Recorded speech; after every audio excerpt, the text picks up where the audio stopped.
We're standing in the Agricultural Sciences Complex. It's a 40-acre educational farm. It really embodies this farm-to-plate mindset, so educating students about where their food comes from, and then really just giving them hands-on experience in agriculture.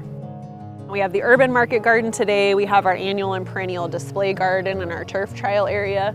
The barn is right behind me, our livestock barn.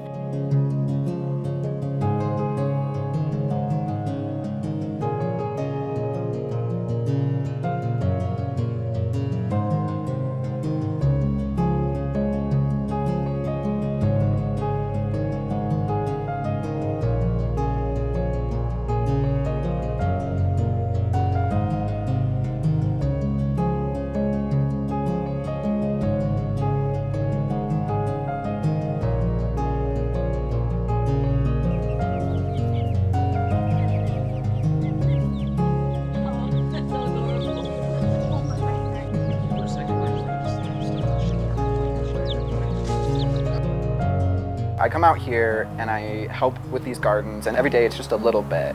But to know that I'm building something and that will be continued on in the future, it makes me really hopeful.